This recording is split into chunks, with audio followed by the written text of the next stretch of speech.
ሰላም እንዴት አላችሁ? የኢትዮ ታይምስ ቤተሰቦቻችን ለሰዓቱ የተመረጡ አዳዲስ መረጃዎችን ይዘንላችሁ ቀርበናል። ከመረጃዎቻችን መካከል ነገሮች ከቁጥጥር ውጭ ሆነዋል ብዬ የፌዴራል መንግስት ጣልቃ እንዲገባ ጥሪ አላቅርብም፣ እንደዛ የማድረግ መብት እንዳለኝ ባውቅም እኔ ግን አላደርገውም፣ የማስረክበውም ስልጣን የለም ሲሉ ሌተናል ጀነራል ታደሰ ወረደ ተናግረዋል። የትግራይ ክልል ጊዜያዊ አስተዳደር ፕሬዝዳንት ሌተናል ጀነራል ታደሰ ወረደ በሪዮት ሚዲያ ላይ ቀርበው በሰጡት ቀጥተኛና ጠንካራ ቃለ ምልልስ በክልሉ እየታየ ባለው የፖለቲካ ሽኩቻና የድሮን ምክር ቤት መልሰናል በሚለው የደብረ ጽዮን ገብረ ሚካኤል ህወሓት እንቅስቃሴ ላይ ያላቸውን ጥልቅ ስጋትም ገልጸዋል። ሌተናል ጀነራል ታደሰ ወረደ በክልሉ ጊዜያዊ አስተዳደር የስልጣን ሂደት ላይም ያላቸውን ተቃውሞ አሰምተዋል። ሌተናል ጀነራሉ ስልጣንም አላስረክብም ከመቀሌም አልወጣም ሲሉ ቁርጥ ያለ ምላሻቸውን ሰጥተዋል።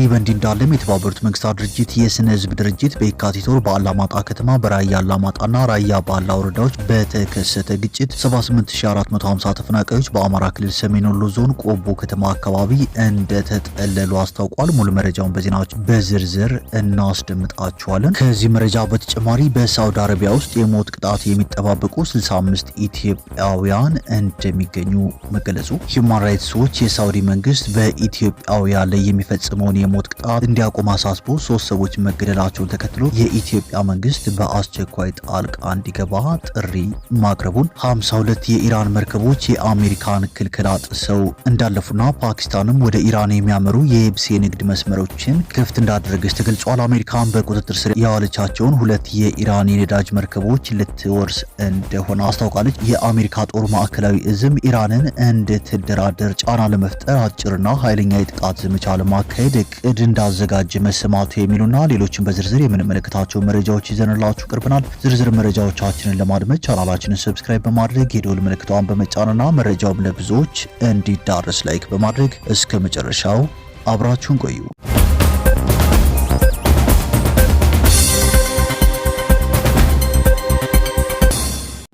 ወደ መጀመሪያው መረጃችን ስናልፍ የትግራይ ክልል ጊዜያዊ አስተዳደር ፕሬዝዳንት ሌተናል ጀነራል ታደሰ ወረደ በአሁኑ ሰዓት በትግራይ ያለው ሁኔታ እጅግ አሳሳቢ ቢሆንም የፌዴራሉ መንግስት ጣልቃ እንዲገባ ጥሪ ማድረግ አልፈልግም ሲሉ ተናግረዋል። ጀነራል ታደሰ ህወሓት አዲስ መንግስት መሰረታሉ ብሎ እየተንቀሳቀሰ ቢሆንም እሳቸው ግን ትግራይ ለቀው እንደማይወጡ ርዕዮት ከተሰኘ የበይነመረብ ጣቢያ ጋር ባደረጉት ቃለ ምልልስ ላይ ተናግረዋል። የማስረክበው ነገር የለም፣ መረካከብ በሚባል ጨዋታ ውስጥ አልገባም ሲሉም ጀነራል ታደሰ አቋማቸውን ገልጸዋል። ጀነራል ታደሰ ይህንን የተናገሩት ህወሓት የፕሬዝዳንቱ የስልጣን ዘመን ለ1 ዓመት መራዘሙን በመቃወም ስልጣናቸውን በሰላማዊ መንገድ እንዲያስረክቡት ሰሞኑን ሲጠይቅ መቆየቱን ተከትሎ ነው። ህወሓት የያዘው መንገድ አጥፊና ተገቢ ያልሆነ አካሄድ እንደሆነ ጀነራል ታደሰ የጠቀሱ ሲሆን በዚያ መንገድ ብቻ እንሄዳለን ካሉ ግን እንደፈለጉ ያድርጉ ሲሉ ለጣቢያው ተናግረዋል። ሌተናል ጀነራል ታደሰ ወረደ ስልጣንም አላስረክብም ከመቀሌም አልወጣም የሚል መልእክት ማስተላልፈዋል። በመጪው ቅዳሜ ስልጣናቸውን በሰላም አስረክቡ የተባሉት የትግራይ ጊዜያዊ አስተዳደር ፕሬዝዳንት ሌተናል ጀነራል ታደሰ ወረደ እኔ ማስረክበው ነገር የለም ሲሉ ተናግረዋል።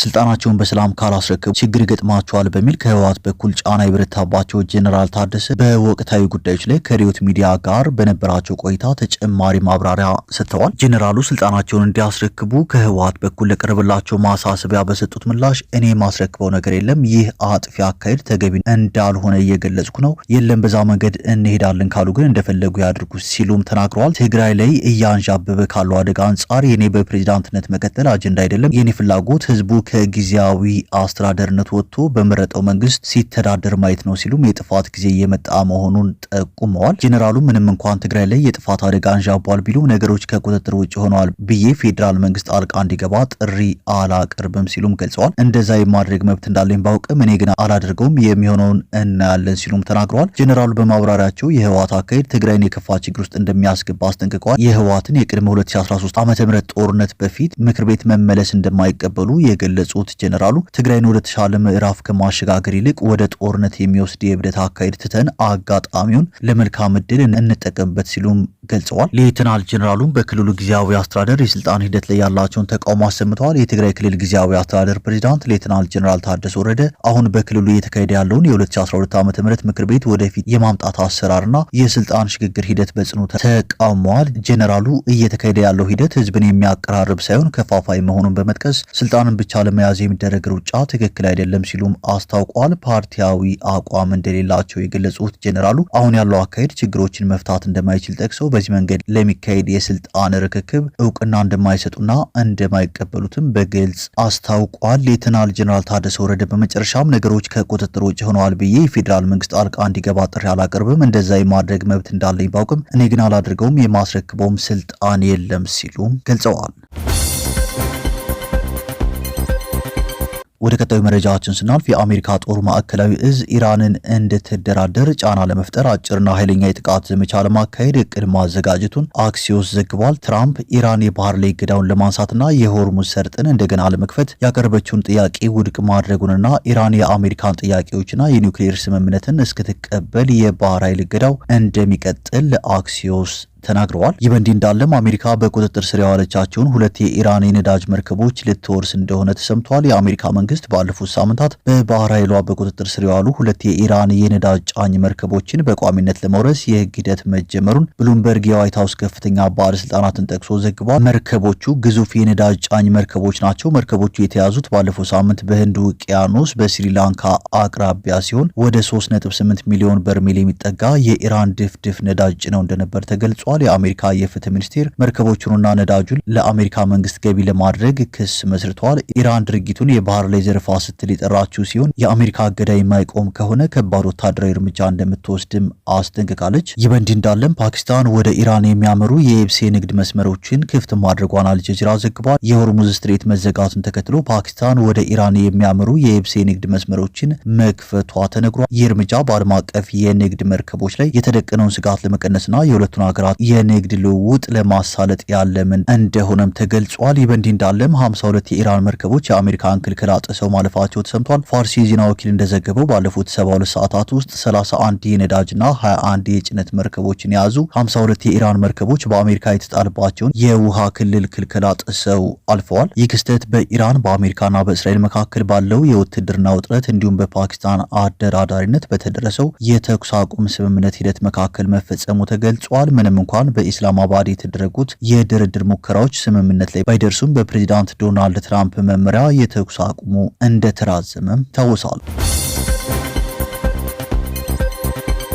ወደ ቀጣዩ መረጃችን ስናልፍ ሳውዲ አረቢያ ውስጥ የሞት ቅጣት የሚጠባበቁ 65 ኢትዮጵያውያን አሉ የሚል መረጃ ተሰምቷል። 3 ኢትዮጵያውያን ባለማወቅ ጫት ከየመን ወደ ሳውዲ ሲያስገቡ ተይዘው ሞት እንደተፈረደባቸውም ተሰምቷል። ሳውዲ አረቢያ ውስጥ ቢያንስ 65 ኢትዮጵያውያን ከአደንዛዥ እጽ ጋር በተገናኘ ወንጀል የሞት ቅጣት እንደሚያሰጋቸው ዓለም አቀፉ የሰብአዊ መብቶች ተቆርቋሪ ተቋም ሂውማን ራይትስ ዎች አሳውቋል። የሳውዲ ባለስልጣናት እስከ ባለፈው ማክሰኞ ሚያዝያ 13 ቀን 2018 ዓ.ም ድረስ ሌሎች 3 ሰዎችን በስቅላት መቅጣታቸውንም ከተቋሙ የወጣው መግለጫ ያመለክታል። በሂውማን ራይትስ ዎች የስደተኞችና የፍልሰተኞች መብት ከፍተኛ ተመራማሪ ናዲያ ሃርድማን ሳውዲ አረቢያ በመሰረታዊ የፍርድ ሂደት የመታደም መብት በመንፈግ የኃይል ጥቃት ላልቀላቀለ ወንጀል በሞት ለመቅጣት መዘጋጀቷ ለፍልሰተኞች መብትና ሕይወት ክብር ያለመስጠትን ያንጸባርቃል ብለዋል። ባለሙያዋ የሳውዲ አረቢያ አጋሮች ጊዜው ከማለፉ በፊት በአፋጣኝ ጣልቃ እንዲገቡም ጠይቀዋል። ሂውማን ራይትስ ዎች ሳውዲ አረቢያ አሲር ግዛት በሚገኘው ካሚስ ሙሻይት እስር ቤት ስለሚገኙት 3 ታሳሪዎች መረጃ ያላቸውን 3 ሰዎችን ስለ ጉዳዩ መጠየቁን አመልክቷል።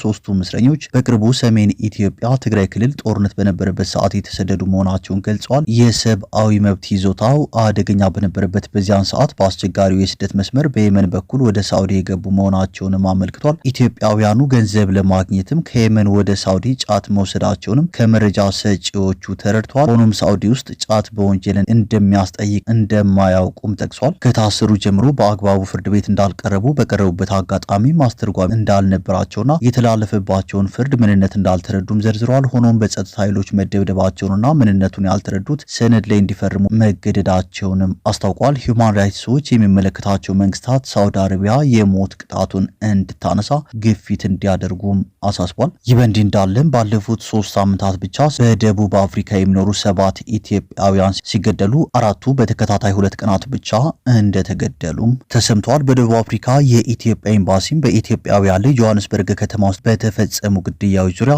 የሀገሪቱ መንግስት አስቸኳይ እርምጃ እንዲወስድ ጠይቀዋል። የጸጥታ ስጋት ባለባቸው አካባቢዎች ልዩ ጥበቃ እንዲደረግና ግድያውን እየፈጸሙ ባሉ አካላት ላይ አስቸኳይ ምርመራ እንዲደረግና የምርመራ ውጤት እንዲገለጽ መጠየቁም ተሰምቷል። ኤምባሲው ግፈኞች በኢትዮጵያውያን ላይ በፈጸሙት ግድያና በደል ጥልቅ ሐዘን እንደተሰማው ገልጿል። ኤምባሲው ሰሞኑን ስንት ኢትዮጵያውያን እንደተገደሉ ባይገልጽም በቅርብ ቀናት 4 ኢትዮጵያውያን እንደተገደሉ የሀገሪቱ የዜና ምንጮች ዘግበዋል። ከቅርብ ጊዜ ወዲህ በአገሪቱ የውጭ ዜጎች በተለይም የጥቁር አፍሪካዊ ስደተኛ ጠል እንቅስቃሴ መበራከቱን የጠቀሰው ኤምባሲው ግድያዎቹ ከዚሁ ጋር የተያያዘ ሊሆን እንደሚችል ጠቁሟል። ለችግሩ መፍትሄ እስኪገኝ ድረስም በአገሪቱ ውስጥ የሚኖሩ ኢትዮጵያውያን ከወትሮ በተለየ መልኩ እርስ በርስ እንዲተባበሩ ኤምባሲው መልእክቱን አስተላልፏል።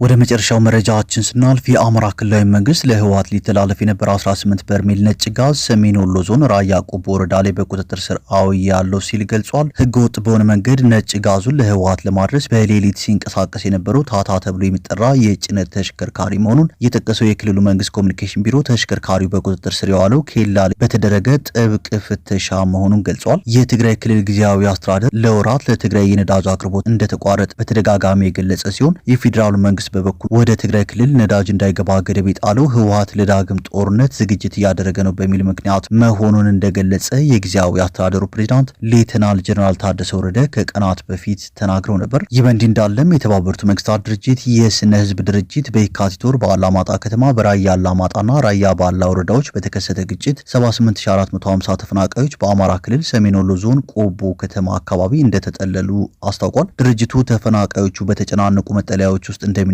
ተፈናቃዮች የሚያገኙት የምግብና ውሃ አቅርቦትም ዝቅተኛ መሆኑን አዲስ ባወጣው ሪፖርት ገልጿል። ሁኔታው ተፈናቃዮች በተጠለሉበት አካባቢ በሚገኙ የጤና አገልግሎቶች ላይ ከባድ ተጽዕኖ ማሳደሩን ሪፖርቱ ጠቅሷል። ካለፈው የአውሮፓውያን ዓመት ጀምሮ ከደቡብ ሱዳኑ ግጭት የሸሹ 80 ሺህ ስደተኞችም ጋምቤላ ውስጥ መጠለላቸውን ገልጿል። በኢትዮጵያ ለስደተኞችና ተፈናቃዮች በተያዘው የአውሮፓውያን ዓመት 13 ሚሊዮን ዶላር እንደሚያስፈልገው የገለጸው ድርጅቱ እስከ መጋቢት መጨረሻ ድረስ ያገኘው ገንዘብ ግን 4.1 ሚሊዮን ዶላር ብቻ እንደሆነም አስታውቋል።